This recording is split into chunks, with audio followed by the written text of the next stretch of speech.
अस्सलाम वालेकुम, नमस्ते, सत श्री अकाल, गुड इवनिंग। मैं रदा खुदूस आज आप सभी को इंट्रोड्यूस करना चाहती हूँ मिस्टर मीर मसूद अली ख़ान, जो एक सोशल रिफॉर्मर हैं, एक इंडियन मुस्लिम है, एक इंजीनियर है, जो काम करते हैं as a health and safety trainer. और 2015 से ये सारे कम्युनिटीज़ के बीच में हार्मनी और यूनिटी बनाए रखने के लिए काम कर रहे हैं। इनको बहुत सारा इल्ज़ाम दिया गया कि ये एक बीजेपी एजेंट है, या फिर इनको बहुत सारे गालियाँ भी पड़ी सच बोलने के लिए। तो हम इनसे आज मिलने आए हैं और जानने आए हैं कि ये इनका मैसेज क्या है, ये सारी कम्युनिटीज़ को इंडिया के कैसे जो है मिलाकर रखना चाह रहे हैं, और कैसे हम आगे बढ़ सकते, कैसे हमारे जो प्रॉब्लम्स है कंट्री में, हम इसको, ये जो चैलेंजेस है हमारे, इसको हम कैसे ओवरकम कर सकते हैं। आइए मिलते हैं मीर मसूद अली ख़ान से। अस्सलाम वालेकुम सर। नमस्ते, प्रेज़ द लॉर्ड, सत श्री अकाल, वालेकुम अस्सलाम व रहमतुल्लाहि व बरकातुहू। सर, आप हमें बताएंगे कि आपका जो है एजेंडा क्या है अभी, और आप क्या करने की कोशिश कर रहे हैं?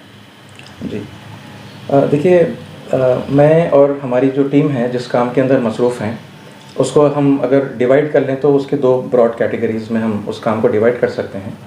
सबसे पहला काम जो है मुसलमानों में इस्लाह का काम करना, ओके। और दूसरा है, जैसा आपने बताया कि सारे कम्युनिटीज़, हिंदू, मुस्लिम, सिख, ईसाई और इवन नॉन रिलीजियस जो कम्युनिटीज़ हैं, जैसे एथीस्ट होते हैं, एग्नोस्टिक होते हैं, और वो लोग जो धर्म को छोड़कर अपने आप को as an ex Hindu, ex Christian या एक्स मुस्लिम आइडेंटिफाई करते हैं, इन सब का आपस में रिकन्सिलिएशन करने की हम कोशिश करते हैं, इनको मुत्तहिद बनाने की, एक प्लेटफॉर्म पर लाने की। क्योंकि इत्तेहाद होगा और अमन होगा तब यानी देश आगे बढ़ेगा, तरक्की करेगा। और जब तक लोग आपस में किसी न किसी बात को बुनियाद बनाकर लड़ते रहेंगे, झगड़ते रहेंगे, तो फिर हम देख ही रहे हैं कि मुल्क में किस तरह तेज़ी से रिलीजियस डिसहार्मनी जो है फैलती चली जा रही है। तो इसको दूर करने का मेरा काम है। तो सर, आप वो कैसे करेंगे? आई मीन, जब आप देख रहे हैं कि स्पेशली हिंदू मुसलमान बहुत लड़ते हैं इस देश में, और मुसलमान जो है अपना हर चीज़ का ब्लेम, हर प्रॉब्लम का ब्लेम जो है या तो आरएसएस को देता है, या तो बीजेपी को देता है, या फिर किसी XYZ को। तो क्या किस हद तक ये सही है सर? जी देखिए, ये असल में एक बहुत बड़ी बुनियादी प्रॉब्लम है जो मुसलमानों के अंदर पाई जाती है। एक पूरा माइंडसेट है हमारी मुस्लिम कम्युनिटी के मेजॉरिटी लोगों का, और वो है ब्लेम का माइंडसेट। कोई भी तकलीफ़ जो उन्हें पहुंचती है, कोई भी परेशानी उनको आती है, तो वो फ़ौरन उसका ज़िम्मेदार दूसरों को ठहराते हैं। आपने ये चीज़ मतलब स्मॉलेस्ट जो यूनिट होता है सोसाइटी का, फैमिली के अंदर भी आपने देखा होगा, हस्बैंड वाइफ का झगड़ा हुआ तो वाइफ के ऊपर जो है हस्बैंड ब्लेम करेगा, और यानी वाइफ जो है हस्बैंड के ऊपर ब्लेम डालेगी, राइट। यही चीज़ मतलब इंटर कम्युनिटी के अंदर भी हम देख रहे हैं। और मुसलमानों के इंटेलेक्चुअल्स से अगर पूछा जाए कि आलमी सतह पर, इंटरनेशनल लेवल के ऊपर मुसलमानों पर जो मुसीबतें आ रही हैं तो उसका ज़िम्मेदार कौन है, तो आपने सुना होगा कि हमारे इंटेलेक्चुअल्स बताते हैं कि ये यहूदियों की साजिश है, राइट। और इंडिया के अंदर अगर आप पूछेंगे कि भाई यहाँ जो मुसलमान परेशान हैं, इनके ऊपर आए दिन सख्तियाँ बढ़ती चली जा रही हैं, हालात तंग होते चले जा रहे हैं, एज अ कम्युनिटी बहुत सारी जगहों पर हमको हैरास किया जा रहा है, तो हु इज़ रिस्पॉन्सिबल? अगर इंडियन कॉन्टेक्स्ट में अगर पूछा जाए तो फिर आम आपको जवाब यही मिलेगा कि ये हिंदुओं की साजिश है। या फिर अगर और उसे स्पेसिफिक करके जो लोग बताते हैं तो वो आपसे कहेंगे कि ये आरएसएस की प्लानिंग है, उनकी स्ट्रेटजी है, उनकी साजिश है। और उनके जो यानी कि ऑर्गेनाइजेशंस हैं आरएसएस की, जैसे बीजेपी है या फिर बजरंग दल है या वीएचपी है, तो ये उनकी साजिशें हैं, उनकी वजह से आज का मुसलमान परेशान है। ये जवाब आपने सुना होगा, राइट। ये जो सोच है, ये जो ब्लेम गेम का जो एटीट्यूड है, ये सरासर कुरान मजीद के ख़िलाफ़ है और इस्लामी तालीमात के ख़िलाफ़ है। और मुसलमान जब तक इस चीज़ को रिकग्नाइज़ नहीं करेंगे और इसे करेक्ट नहीं करेंगे, है ना, जब तक उनका फिर ये जो रवैया है वो कुरान के मुताबिक होने वाला नहीं है। Okay, that's interesting. जी, क्योंकि हम जब कुरान मजीद का मुताला करते हैं, आप मोहम्मद सल्लल्लाहु अलैहि वसल्लम अल्लाह के आखिरी पैगंबर की सीरत को भी आप देखेंगे, तो आपको कहीं पर भी ब्लेम गेम नहीं मिलेगा। अपने ऊपर आने वाली तकलीफ़ों के और मुसीबतों का ज़िम्मेदार दूसरों को ठहराने का वाक़या आपको नहीं मिलेगा, बल्कि आपको उसके बिल्कुल बरखिलाफ़ कुरान मजीद में ये मिलेगा। मैं कुरान से मतलब कोट करना चाहूँगा, जो इंडिविजुअल कोई भी प्रॉब्लम्स को फेस कर रहा है, तो उसके लिए कुरान मजीद में अल्लाह ताला ने सूरह निसा की आयत नंबर 79 के अंदर फरमाया कि मा असाबका मिन हसनतिन फमिनल्लाह। ओके, मा ये जो है ना, इसे नकरा कहते हैं, मतलब कोई स्पेसिफिक वहाँ पर जो है बात नहीं बताई गई, बल्कि बिल्कुल यानी कि यूनिवर्सल बात बताई गई है जी। इस आयत के अंदर कि तुम्हें जो कोई भी भलाई पहुँचती है, यानी भलाई वो कोई भी हो सकती है, छोटी से छोटी भलाई, बड़ी से बड़ी भलाई, वो जो कोई भी भलाई हो, अगर वो तुम्हें पहुँच रही है फमिनल्लाह, तो वो अल्लाह की तरफ से है। वमा असाबका मिन सय्यतिन, और जो कोई भी परेशानी, मुसीबत, तकलीफ तुम्हें पहुँच रही है फमिन नफ्सिक, वो तुम्हारे अपने नफ्स की वजह से है। यानी सिंपल अल्फाज में अगर ये कहेंगे कि वो तुम्हारी मेंटालिटी, तुम्हारी सोच, तुम्हारे एटीट्यूड की वजह से है, तुम्हारे अमाल, आई गेस तुम्हारे अमाल। जाहिर सी बात है कि अमाल का जो मुहर्रिक होता है वो जी। सोच और मेंटालिटी ही होती है, राइट। तो वो ट्रांसलेट होता है, यानी सोच जो है बदलती है आगे अमाल के अंदर, तो वो तुम्हारी वजह से है। तो अल्लाह ताला ये ब्लेम गेम को इंडिविजुअल प्रॉब्लम्स के लिए एंटरटेन नहीं करता, इस आयत से हमें यानी पता चल जाता है। और ये यानी सारी तकलीफ़ों के लिए है, क्योंकि वो जो कुरान के अल्फाज हैं कि वह माँ असाबकुम, माँ का मतलब है जो कोई भी, व्हाटसोएवर। तो माँ असाबका मिन सय्यतिन, यानी हसनात के लिए भी यही रूल है। लेकिन रूल क्या है कि वो भलाई अगर है तो वो किसकी तरफ से है? वो अल्लाह की तरफ से है। लेकिन जो कोई बुराई तुम्हें पहुंच रही है, तुम एक्सपीरियंस कर रहे हो, वो तुम्हारे अपने नफ्स की वजह से है। ये दो टोक और इंतहाई क्लियर बात है जो अल्लाह ताला कुरान मजीद में बता रहे हैं। ये रही बात इंडिविजुअल प्रॉब्लम्स की, ठीक है। कलेक्टिव प्रॉब्लम्स के लिए अगर हम देखें तो अल्लाह ताला सूरा नंबर 42 की आयत नंबर 30 के अंदर इरशाद फरमाते हैं, वमा असाबकुम, और तुम सबको जो कुछ भी पहुंचती है, असाबा मतलब तुम एक्सपीरियंस करते हो, तुम्हें पहुंचती है ना। तो वमा असाबकुम मिन मुसीबतिन, और जो कोई भी मुसीबत तुम सब तक पहुंचती है, फबिमा कसबत ऐदीकुम, तो वो बस तुम्हारे अपने हाथों की कमाई है। और आगे अल्लाह ने कहा वह याफू अन कसीर, हालांकि अल्लाह ताला तुम्हारे बहुत सारे लफ्ज़िशों को, गलतियों को, गुनाहों को अफू कर देता है, दरगुजर कर देता है। इन्हें बहुत कुछ अफू करने के बाद भी कुछ गुनाह, कुछ बुराइयां, कुछ क्राइम्स हम कहेंगे, जराइम ऐसे होते हैं जिन्हें अल्लाह ताला ओवरलुक नहीं करता, और मुसीबतें उन हरकतों की वजह से, उन करतूतों की वजह से हम पर आती हैं जो हमने अपने हाथों से की हैं। यानी यहाँ पर साइलेंट स्पेक्टेटर की भी जैसे बात नहीं हो रही, तुमने किया है, अल्लाह ताला क्लियरली बता रहा है कि तुमने अपने हाथों से किया है, इसलिए ये मुसीबतें तुम पर आ रही हैं। और कौन सी मुसीबतें? क्या इसमें कोई यानी सेग्रीगेशन है कि भाई कुछ ख़ास मुसीबतें हैं जो तुम्हारे अपने हाथों की कमाई है, कुछ दूसरी मुसीबतें हैं, हो सकता है यानी वो तो दूसरों की वजह से आ रही होंगी ना, बिल्कुल, राइट। तो अल्लाह ताला ने वैसे नहीं कहा। व माँ असाबकुम, माँ इसे अरबी में नकरा कहते हैं, यानी ये दो टर्म्स हैं, नकरा एक होता है, मारिफा एक होता है, ठीक है। यानी स्पेसिफिकली अगर कुछ चीज़ अगर बताई जाएगी तो वो मारूफ उसे कहेंगे, ठीक है। नकरा का मतलब ये है कि यूनिवर्सल। तो क्या हम ये बोल सकते हैं, आपकी इस बात से मुझे ये समझ में आ रहा है कि हमारे कर्म, अगर हम बोलना चाहें तो हमारे कर्म की वजह से ही हम जो मुसीबत में हैं आज, एग्जैक्टली। तो it's the same with the non Muslims, या अगेन आपका जो कर्म है आप वही भुगतते हैं। बिल्कुल। तो जैसा करोगे वैसा भरोगे, ये सेइंग जो है ये मतलब खाली किसी एक कम्युनिटी तक महदूद नहीं है। इवन मतलब हिंदूज ये बात कहते हैं, मानते हैं, कर्मा प्रिंसिपल मानते हैं, बिल्कुल, यूनिवर्सल प्रिंसिपल है। तो सर अगर हम देखा गया तो कहीं सारे पीर लोग हैं, या कहीं सारे मौलवी लोग हैं, या फिर अगेन कहीं सारे लीडर्स हैं जो नॉन मुस्लिम्स के हैं, जो भड़काते हैं जी दोनों तरफ से जी कि भाई जो हमारे साथ नहीं है वो गलत है, या हमारे जी। मजहब का नहीं है तो वो गलत है। जी। तो इसके बारे में आप क्या बोलना चाहेंगे? जी देखिए, लोग आमतौर पर जब सिचुएशन को एनालाइज कर रहे हैं तो वो सुपरफिशियल, मैं कहूँगा सुपरफिशियल तरीके से एनालाइज कर रहे हैं। सामने से जो हो रहा है उसे देख रहे हैं और यानी उस पर वो बयान दे रहे हैं। ठीक है, हर कोई अपने किसी पवित्र ग्रंथ को मानता है, ठीक है, और उनके लिए कोई रोल मॉडल्स होंगे, कोई बड़ी हस्तियां होंगी, ऋषि मुनि होंगे, ठीक है, प्रॉफिट्स होंगे, पैगंबर होंगे, है ना, जिन्हें वो लोग मानते हैं, सेंट्स होंगे।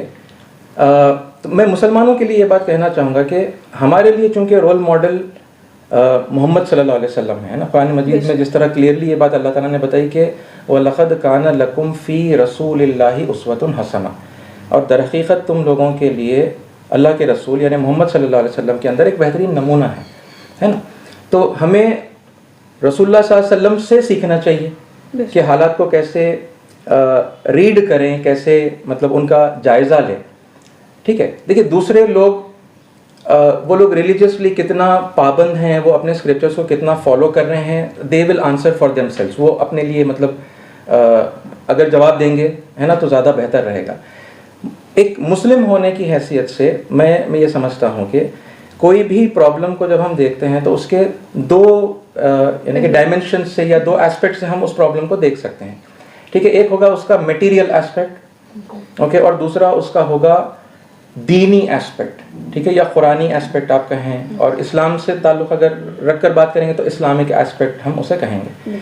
ठीक है, कोई भी प्रॉब्लम को एनालाइज और रिजॉल्व करने के लिए या तो मटेरियली देखेंगे या फिर कुरान और सुन्नत के मुताबिक हम देखेंगे। ठीक है, चूँकि मैं और हम अपने आप को मुस्लिम कहते हैं, मुस्लिम मतलब अल्लाह का फरमा बरदार, अल्लाह के आगे सर झुकाने वाला, ठीक है, और हम अपने आप को मोमिन कहते हैं, अल्लाह पर ईमान लाने वाला, अल्लाह की सारी किताबों को मानने वाला कुरान के अलावा, और अल्लाह के सारे पैगंबरों को मानने वाला, और हम गाइडेंस के लिए रुजू करते हैं कुरान और सुन्नत को और रसूलुल्लाह सल्लल्लाहु अलैहि वसल्लम की सीरत को, आपके एग्जाम्पल को, राइट। तो हमें चाहिए कि कोई भी प्रॉब्लम को ज़रूर यानी लॉजिकली और अपनी इंटेलेक्चुअल एबिलिटीज़ का इस्तेमाल करते हुए मटेरियली एनालाइज करें, सॉल्यूशंस को भी हम मटेरियली एनालाइज करें, लेकिन किसी भी सॉल्यूशन को इम्प्लीमेंट करने से पहले हमें एक बार कम से कम कुरान मजीद से उसे वेरीफाई कर लेना चाहिए कि भाई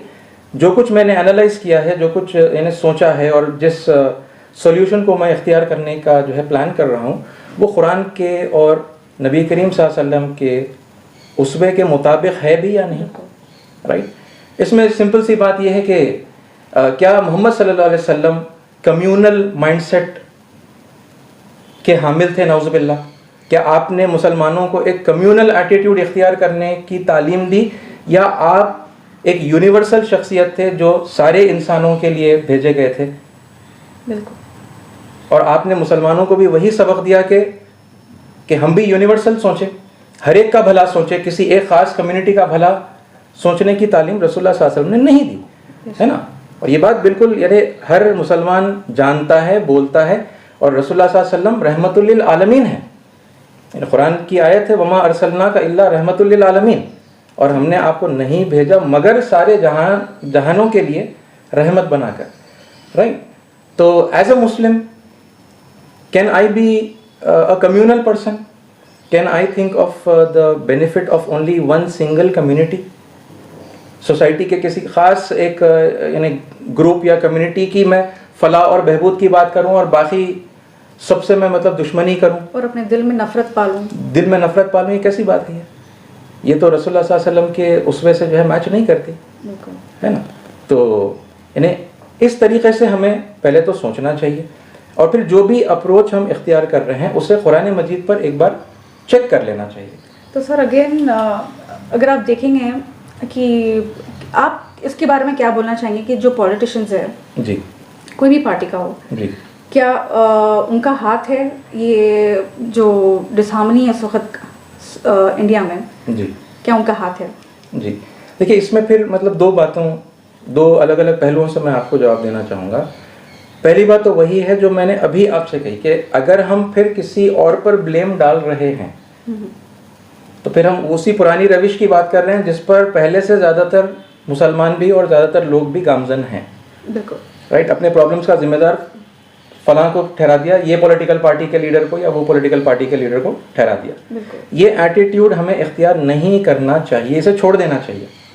right, we are responsible for our own problems. At least Muslims तो ये सोच सकते हैं ना, बिल्कुल जो जिन्हें हम नॉन मुस्लिम कहते हैं, जो हिंदू हैं ईसाई हैं, वो लोग तो कुरान को नहीं मानते। मुसलमान तो कुरान पर ईमान रखता है, उसे अल्लाह का कलाम मानता है, उसे खुदा की तरफ से गाइडेंस मानता है ना, हुदल्लिन नास और हुदल्लिल मुत्तकीन कहता है, बिल्कुल सारे इंसानों के लिए हिदायत। तो भाई at least we should take that guidance and we should come out of this mindset of blaming others. तो सर अगर कुछ पॉलिसीज है जो जिससे हम सहमत नहीं है एज अ मुस्लिम कम्युनिटी जी, या फिर कोई और कम्युनिटी, अगर जी। हम किसी भी पॉलिसी से सहमत नहीं है जी। तो how do we deal with that? जी देखिए, इससे पहले हम वो दूसरे पहलू पर भी बात कर लें कि अलग अलग पॉलिटिकल पार्टीज के लीडर्स को ब्लेम करते हैं, क्या वो लोग लोगों को भड़काते हैं, है ना, आपस में लोगों को लड़ाते हैं। जी। तो इसका एक यानी बैलेंस्ड अंदाज में हमें ये चीज़ देखनी चाहिए कि देखिए, कोई भी पार्टी हो, ओके, पॉलिटिकल पार्टी हो, कोई भी ग्रुप हो, ओके, रिलीजियस ग्रुप आप कहेंगे, ठीक है, कोई भी जमात हो, मुसलमानों में इतने सारे फ़िरक़े हैं, इतनी सारी जमातें हैं, ठीक है, total right total wrong, partial right partial wrong, ये कॉन्सेप्ट है। ठीक है, क्या कोई भी पॉलिटिकल पार्टी, रिलीजियस ग्रुप या जमात टोटल राइट हो सकती है? आप बताइए। नहीं, बिल्कुल नहीं। 100% वो हक पर है, 100% सही है, उनसे कोई गलती ही नहीं होती, ऐसी कोई ग्रुप, कोई जमात, कोई पार्टी है? नहीं सर, ऐसी कोई पार्टी नहीं। अच्छा, टोटल रॉन्ग, 100% गलत वो पार्टी या वो जमात के लोग, बिल्कुल गलत, मुंह खोले तो सिर्फ सिवाय गलत के उनके जो है मतलब वो कुछ बोलते ही नहीं है, ऐसी कोई पार्टी है? नहीं सर, नहीं। राइट, तो ये पहले तो मतलब हम करेक्शन अपने माइंड में कर लें कि there is nobody who is total right और हु इज टोटल रॉन्ग। हाँ, टोटल राइट की कैटेगरी में आएंगे अल्लाह के जो ऋषि हैं, जो पैगंबर हैं, ठीक है, वो टोटल राइट की कैटेगरी में आ सकते हैं, लेकिन हम अब यानी आम इंसानों की हम बात कर रहे हैं, कोई भी इस कैटेगरी में नहीं आता। तो फिर किस कैटेगरी में आते हैं? वो पार्शियल राइट और पार्शियल रॉन्ग की कैटेगरी में आएंगे। वो चाहे कोई भी फर्द हो, कोई भी पॉलिटिकल यानी पार्टी के लोग हों, कोई भी दीनी जमात के लोग ही क्यों ना हो, partial right partial wrong, right. वो कुछ बातें बताएंगे जो अच्छी हैं, है ना, कुछ अच्छे रवैयों के ऊपर, अखलाक के ऊपर, इंसानों की खिदमत के ऊपर लोगों को उभारेंगे, तो ये बहुत अच्छी चीज़ें हैं, ठीक है। और हो सकता है कि उन्हीं के अंदर कुछ फिर बुरे लोग भी होंगे, है ना, जो बुराई के लिए मतलब लोगों को वरगलाएंगे और उभारेंगे और आपस में एक दूसरे से लड़ाएंगे। तो कोई एक पार्टी मतलब इस तरह की ऐसी नहीं है जो टोटल राइट हो, और ना कोई पार्टी ऐसी है जो टोटली रॉन्ग हो, सबके अंदर अच्छे बुरे लोग हैं। तो सर अगेन आई गेस ये एक लॉजिकल बात आपने की है, और हर इंसान को ये बात को समझना चाहिए कि कोई भी पूरी तरीके से सही नहीं है या पूरी तरीके से गलत नहीं है, हर पार्टी में आपको गलत और सही लोग मिलेंगे जी।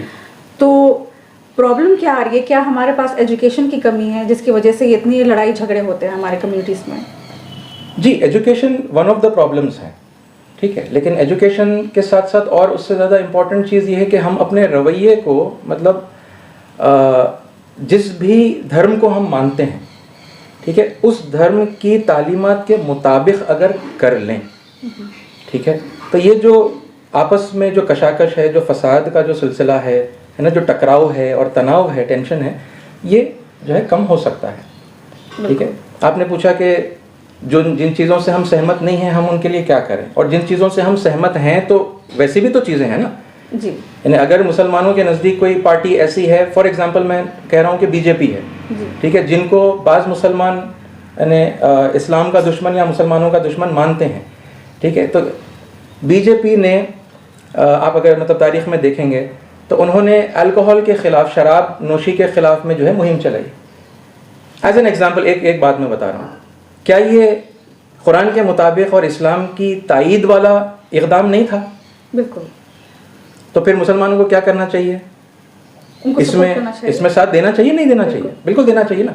और अल्लाह ताला इस बात की वाज़ेह हिदायत जो है कुरान मजीद में देता है, व तावनु अलल बिर्रि व तक़वा वला तावनु अलल इस्मी वल उद्वान। ठीक है, जो नेकी के काम हैं और जो तकवा के परहेजगारी के काम हैं, जो इंसानियत के काम हैं, उनमें सबका साथ दो, उनमें ताउन करो, उसमें एक दूसरे की सपोर्ट करो। और जो बेहुदा और बेहयाई के और जो गलत काम है, इन ह्यूमैनिटी के जो काम हैं, लोगों को सताने वाले जो काम हैं, हम उसमें साथ नहीं देंगे। राइट? किसी के साथ होने का मतलब ये नहीं है कि आप उसकी अच्छाई के साथ साथ लाजिमन उसकी बुराई का भी साथ देंगे, है ना। और हमें ये यानी रिजर्वेशन रखने की कोई ज़रूरत नहीं। हम क्लियरली बोल दें कि भाई आपके फला फला आपके सारे एजेंडा में से ये और ये और ये पॉइंट्स हैं। समझिए कि लोगों को खाना खिलाना है ना, गरीब लोगों को दवा पहुंचाना है, गरीब बच्चों को एजुकेशन पहुंचाना है, अल्कोहल पर जो है यानी कंट्रोल करना, पाबंदी लगाना है। ये बातें हमें पसंद हैं, हम इसमें आपका साथ देंगे। और फला फला बातें, आप ये कम्युनल स्पीचेस देते हैं, आप ये लोगों को जो है आपस में लड़ाते हैं, आप सोसाइटी में कोई ख़ास लोगों के साथ डिस्क्रिमिनेशन करते हैं, ये हमें पसंद नहीं है, इसमें हम आपका साथ नहीं देंगे। ये दिल हमारे साफ होंगे तो ये पूरी ट्रांसपेरेंसी के साथ में हम हर एक के साथ मामला कर सकते हैं। और कुरान ने इस चीज़ की जो हिदायत दी है। बेशक जी। तो सर, अभी हम ये समझ गए हैं कि अगर हम अपने बुक्स को फॉलो करते हैं, चाहे वो हिंदुज़म हो या इस्लाम हो या फिर क्रिश्चियनिटी हो, जैसे हम कहते हैं कि कोई मज़हब आपको नफ़रत करना नहीं सिखाता, गलत करना नहीं सिखाता, तो अगर आप अपने बुक्स को फॉलो करेंगे तो आपकी ज़िंदगी भी अच्छी जाएगी और आपके अतराफ जो आपके नेबर्स है, जो आपके दूसरे लोग हैं, कम्युनिटी है, पूरा कंट्री का डेवलपमेंट होगा। जी। तो जैसे मीर मसूद अली खान ने हमें समझाया है कि हर धर्म हमें अच्छाई का रास्ता दिखाता है, और अगर हम अपने अपने धर्म के स्क्रिप्चर्स को फॉलो करेंगे तो ये जो दंगा फसाद हमारे कंट्री में हो रहा है ये बिल्कुल ख़त्म हो जाएगा। तो सर, आप क्या बोलना चाहेंगे? इसको आखिरी जो मैसेज है आप क्या देना चाहेंगे? जी बिल्कुल, मैं आपकी बात से कम्प्लीटली सहमत हूँ। हर धर्म के लोग अपनी अपनी डिवाइन स्क्रिप्चर्स को सिंसियरली अगर फॉलो कर लें, ठीक है, और अपने जो रिलीजियस हीरोज़ हैं उनके एग्ज़ाम्पल को अगर सिंसियरली फॉलो कर लें तो फिर यानी अपने आप में सोसाइटी के अंदर एक बहुत बेहतर तब्दीली आएगी, और हमारे देश के अंदर ही नहीं बल्कि पूरी दुनिया के अंदर अमन और अमान का जो है माहौल क़ायम होगा। इसके साथ साथ इसको हम एज अ स्टेप नंबर 1 अगर ले लें कि मैं अगर मुसलमान हूँ, मैं कुरान को और हदीस को मानता हूँ, मैं उसकी सिंसियरली स्टडी कर लूँ, और as a Hindu, as a Sanatani कोई वेदों की या भगवद गीता का मुतालिया कर ले, as a Christian holy Bible का वो मुतालिया कर ले, ठीक है। ये तो स्टेप नंबर 1 हो गया। इसके साथ साथ अगर हम वो जो अदर स्क्रिप्चर्स हैं जिनको हम अदर समझते हैं, दूसरों के पवित्र ग्रंथ हैं, अगर हम उनका भी मुतालिया करना शुरू कर दें तो फिर हमें बहुत जल्दी इस बात का रियलाइजेशन होगा कि वो जो तालीम हमारे पास है कुरान मजीद में या हुज़ूर अकरम सल्लल्लाहु अलैहि वसल्लम के ज़रिए से जो हमें मिली, वो तालीमात और वो जो तालीमात उनके पास हैं जिन्हें हम उनके ग्रंथ समझते हैं, तो वो दरअसल एक ही तालीमात हैं। और ये बात जब समझ में आएगी तो फिर यानी जो झगड़े की बुनियाद है, ख़ासतौर पे मज़हब इस वक्त है ना, रिलीजन जो है झगड़े की बड़ी बुनियाद बना हुआ है, तो ये यानी बुनियाद से जो है इस प्रॉब्लम को जो है रिजॉल्व किया जा सकता है। Thank you so much Mir Masood Ali Khan, आपसे बात कर बहुत अच्छा लगा। मैं उम्मीद करती हूँ कि जो भी दर्शक ये देख रहे हैं इससे एक सबक हासिल करें और अमन के लिए जो है हर कोशिश आप जारी रखिए। जय हिंद, जय भारत।